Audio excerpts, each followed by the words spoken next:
안녕하세요. 마음의 씨앗입니다. 혹시 요즘 무기력하고 피로감에 시달리고 있지는 않으신가요? 아무리 새로운 목표를 세워도 한 걸음을 내딛기가 어려운 상태에 빠진 적이 있으신가요? 오늘은 바로 그런 상태, 관성에서 벗어나 삶의 에너지를 되찾고 진정한 변화를 시작하는 방법에 대해 이야기하려고 합니다. 우리의 일상 속 무기력함은 우연히 찾아온 것이 아닙니다. 작은 문제들을 방치하고 해결하지 못한 감정과 상황들이 쌓이면서 결국 우리를 멈춰 서게 만든 결과물일 뿐이죠. 하지만 걱정하지 마세요.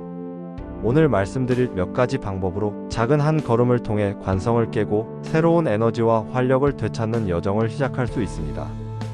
우리의 삶에서 가장 큰 장애물은 종종 외부 환경이 아니라 내면의 관성에서 비롯됩니다. 관성이란 무엇일까요? 이것은 우리가 매일 반복적으로 맞닥뜨리는 무기력함, 그리고 변화에 대한 저항으로 나타나는 보이지 않는 힘입니다. 관성은 작은 문제들이 누적될 때 생겨납니다. 해야 할 일을 미루거나 미해결된 감정이나 관계를 그대로 방치하면서 점점 에너지가 소진되기 시작합니다. 이런 상황이 지속되면 우리의 내면은 무거운 짐을 지고 있는 것처럼 느껴지죠? 예를 들어 책상 위에 쌓인 처리하지 않은 서류들, 해결해야 할 전화 한 통, 그리고 오랫동안 잊고 지낸 목표들. 이런 것들이 모두 우리를 붙잡아두는 관성의 요소들입니다. 단 한 가지도 대단히 크지 않아 보이지만 합쳐지면 우리의 에너지를 갉아먹는 거대한 무게가 됩니다. 무기력과 피로의 악순환. 관성의 문제는 단순히 일이 쌓이는 데서 끝나지 않습니다. 점점 에너지가 고갈되면서 작은 일조차 시작하기 어려운 상태에 빠지게 됩니다. 내일 하자라고 생각하며 일을 미루면 그 일이 머릿속 한구석에 남아 우리를 괴롭히고 결국 무기력함과 피로의 악순환이 시작됩니다. 이 과정에서 우리는 이렇게 느끼게 됩니다. 아무리 노력해도 달라지지 않을 거야. 이 무력감은 우리를 더 깊은 관성 속으로 밀어넣습니다. 관성을 깨기 위한 첫 번째 질문. 관성에서 벗어나기 위해 먼저 스스로에게 질문해야 합니다. 나는 무엇에 가장 많은 에너지를 소모하고 있는가? 나를 붙잡아두고 있는 미완성된 일은 무엇인가? 이 질문에 답하면서 우리의 에너지를 낭비하는 원인들을 하나씩 정리해 볼 수 있습니다. 예를 들어 쌓아둔 서류를 하나씩 정리하거나 오래된 관계의 문제를 다시 살펴보는 것입니다. 관성은 결코 한순간에 깨어지지 않습니다.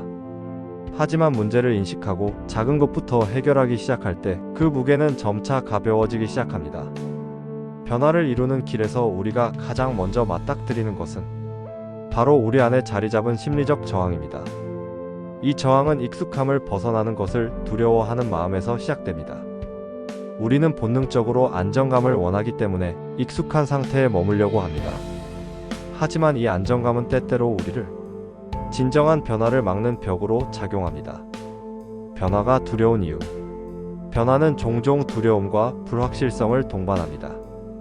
우리는 이렇게 생각합니다. 새로운 시도를 하면 실패하지 않을까? 이걸 한다고 진짜로 나아질까? 지금 있는 것이 최선일지도 몰라. 이러한 생각들은 변화에 대한 결정을 지연시키고 결국 관성 상태를 더욱 강화시킵니다. 예를 들어 새로운 직업을 탐색하거나 오랫동안 소홀히 했던 건강관리를 시작하려 할 때 우리는 자신도 모르게 지금 시작하기엔 너무 늦었어 라는 생각에 사로잡힙니다. 이것이 바로 심리적 저항이 우리의 발목을 잡는 방식입니다. 두려움을 극복하는 첫걸음. 심리적 저항을 극복하기 위해선 먼저 우리가 두려워하는 것을 명확히 파악해야 합니다. 스스로에게 이렇게 질문해 보세요. 내가 진짜로 두려워하는 것은 무엇인가? 내가 피하려고 하는 가장 큰 불편함은 무엇인가? 예를 들어 건강 관리를 시작하지 않는 이유가 운동이 너무 힘들 것 같아서라는 불편함이라면 그 불편함을 작게 쪼개어 생각할 필요가 있습니다. 운동을 하루 1분씩 시작한다면 어떨까요? 작은 행동은 불편함을 줄이고 변화의 첫걸음을 가능하게 만듭니다. 불확실성을 수용하는 태도. 변화는 언제나 불확실성을 동반합니다. 완벽한 타이밍은 없고 모든 것이 준비된 순간이 오기를 기다리다 보면 우리는 결국 아무것도 하지 못하게 됩니다. 따라서 불확실성을 수용하는 태도가 필요합니다. 완벽하지 않아도 괜찮다. 실패하더라도 배울 수 있다. 이런 태도는 두려움을 줄이고 우리가 새로운 도전을 받아들이는 힘을 줍니다. 결정의 힘. 변화의 시작은 결정에서 옵니다. 밥 프록터는 이렇게 말했습니다. 결정은 당신의 삶을 움직이게 만드는 열쇠다. 결정이란 불확실성 속에서도 지금 시작하겠다고 마음을 다잡는 행위입니다. 작은 변화라도 결정을 내리고 그 결정을 행동으로 옮기는 것이 심리적 저항을 이겨내는 가장 강력한 방법입니다. 다음으로 이어지는 연결. 심리적 저항은 누구에게나 있습니다. 하지만 그 저항을 이해하고 작은 행동으로 극복하기 시작할 때 우리는 관성에서 벗어나 진정한 변화를 만들어낼 수 있습니다. 변화는 거창한 계획이나 드라마틱한 사건에서 시작되지 않습니다. 우리가 변화에 실패하는 가장 큰 이유는 너무 많은 것을 한꺼번에 바꾸려는 욕심 때문입니다. 진정한 변화는 작고 꾸준한 행동에서 시작됩니다. 이 작은 행동들이 쌓여 큰 변화를 만들어내는 과정이야말로 가장 강력한 끌어당김의 원리입니다. 왜 작은 행동이 중요한가? 큰 변화를 한꺼번에 이루려 할 때 우리는 종종 압박감에 짓눌리거나 좌절을 경험합니다. 하지만 작은 행동은 부담을 덜어주고 실행 가능성을 높여줍니다. 예를 들어 매일 10분씩 걷는 습관은 체력을 키우고 건강을 회복하는 첫걸음이 될 수 있습니다. 하루에 한 가지 감사한 일을 적는 습관은 마음을 긍정적으로 변화시키는 강력한 도구가 됩니다. 작은 행동은 우리의 뇌에 나는 할 수 있다는 자신감을 심어주며 더 큰 도전을 향해 나아가는 발판이 됩니다. 행동의 축적이 가져오는 변화. 작은 행동은 단순히 하루의 변화로 끝나지 않습니다. 이 행동들이 반복되며 우리의 습관과 삶의 태도를 완전히 바꾸어 놓습니다. 예를 들어 매일 아침 눈을 뜨며 오늘 하루를 감사히 시작하겠다는 간단한 마음가짐을 되새기는 것만으로도 하루를 대하는 우리의 태도는 크게 달라질 수 있습니다. 또한 작은 행동이 쌓이면 우리의 무의식적인 습관이 되며 더 이상 그것을 의식하지 않아도 자연스럽게 우리의 삶에 긍정적인 영향을 미치게 됩니다. 이는 단순히 반복의 힘이 아닙니다. 우리의 뇌가 작은 성공을 통해 긍정적인 피드백을 받으면서 변화에 대한 저항을 점점 줄여나가기 때문입니다. 일상에서 실천할 수 있는 작은 행동들. 여기 몇 가지 간단한 실천법을 소개합니다. 이것은 관성을 깨고 변화를 시작하는데 큰 도움을 줄 수 있는 작은 행동들입니다. 감사일기 쓰기. 매일 밤 오늘 하루 중 감사한 일을 3가지 적어보세요. 감사는 우리의 에너지를 풍요로움으로 전환시킵니다. 5분 명상. 하루 5분 동안 조용히 앉아 자신의 호흡에 집중해 보세요. 마음의 평온은 관성을 깨는 강력한 도구입니다. 작은 목표 세우기. 오늘 할 수 있는 가장 작은 목표를 하나 설정하세요. 예를 들어 책 한 페이지 읽기나 집 안 한 구석 정리하기 같은 간단한 행동부터 시작하세요. 긍정적인 언어 사용. 나는 못해라는 말을 나는 해낼 수 있다로 바꿔보세요. 우리의 언어는 우리의 행동에 직접적인 영향을 미칩니다. 작은 성공을 축하하라. 작은 행동이 쌓여 작은 성공이 되었을 때 그 성공을 축하하는 것도 중요합니다. 예를 들어 오늘 해야 할 일을 해냈다면 스스로를 칭찬하거나 작은 보상을 주세요. 이 과정은 우리의 뇌가 변화를 긍정적으로 받아들이도록 도와줍니다.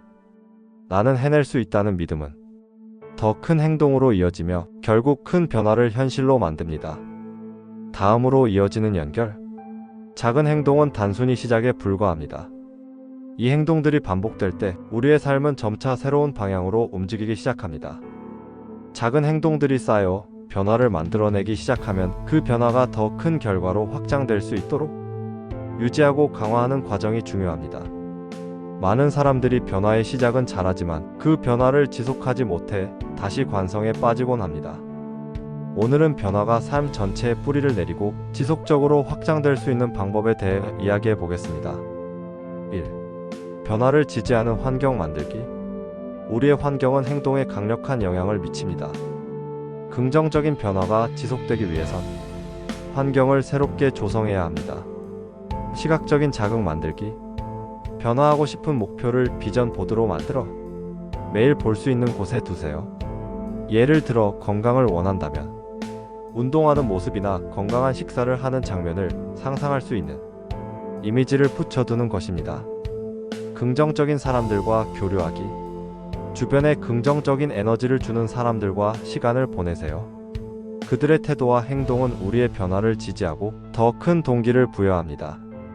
이 작은 성공을 체계적으로 기록하기. 변화를 지속하려면 그 과정에서 이루어진 작은 성공들을 기록하는 것이 중요합니다. 기록은 우리가 성장하고 있다는 것을 보여주고 동기를 유지하는 데 큰 역할을 합니다. 일기 쓰기. 매일의 작은 변화와 성과를 기록하세요. 예를 들어 오늘 10분 명상을 실천했다면 그로 인해 느낀 감정을 간단히 적어보세요. 진행 상황 점검하기. 매주 자신에게 물어보세요. 내가 이루고 있는 변화는 무엇인가? 어디에서 더 발전이 필요할까? 이러한 점검은 우리가 목표에서 벗어나지 않도록 돕습니다. 3. 지속 가능성을 위한 작은 루틴 만들기. 작은 변화들이 큰 결과로 이어지기 위해서는 일상의 루틴으로 자리 잡는 것이 중요합니다. 시간과 장소 정하기. 변화에 필요한 행동을 언제, 어디서 실천할지 명확히 하세요. 예를 들어 매일 아침 5분씩 명상을 한다면 같은 장소에서 같은 시간에 실행하는 것이 좋습니다. 루틴을 단순화하기. 너무 복잡한 계획은 오히려 방해가 됩니다. 작은 단계로 나누어 쉽게 실행할 수 있도록 만들어 보세요. 4. 실패를 성장의 기회로 삼기. 변화의 과정에서 실패는 피할 수 없는 부분입니다. 중요한 것은 실패를 성장의 기회로 바라보는 태도입니다. 실패를 기록하고 배우기. 실패한 이유를 분석하고 다음에는 어떻게 다르게 접근할지 계획하세요. 예를 들어 운동을 꾸준히 하지 못했다면 너무 높은 목표를 설정했는지 돌아보세요. 완벽주의 내려놓기. 변화는 완벽하지 않아도 괜찮습니다. 중요한 것은 멈추지 않고 꾸준히 시도하는 것입니다. 5. 변화의 결과를 주변에 나누기. 변화의 힘을 지속시키는 또 다른 방법은 그 변화를 주변 사람들과 나누는 것입니다. 성공한 경험과 느낀 점을 공유하면서 다른 사람들에게 영감을 줄 수 있습니다. 이 과정에서 우리는 스스로에게도 더 큰 동기와 책임감을 느끼게 됩니다. 작은 변화에서 시작해 그 변화가 점차 삶 전체로 확장되는 과정을 믿어보세요. 우리는 단순히 과거의 패턴을 반복하는 존재가 아닙니다. 우리에게는 언제든 새로운 방향으로 나아갈 힘이 있습니다. 이제 관성에서 벗어나 새로운 에너지와 변화의 주파수로 나아가세요. 그 여정의 시작은 작은 행동 하나에서 시작됩니다. 감사합니다. 마음의 씨앗이었습니다.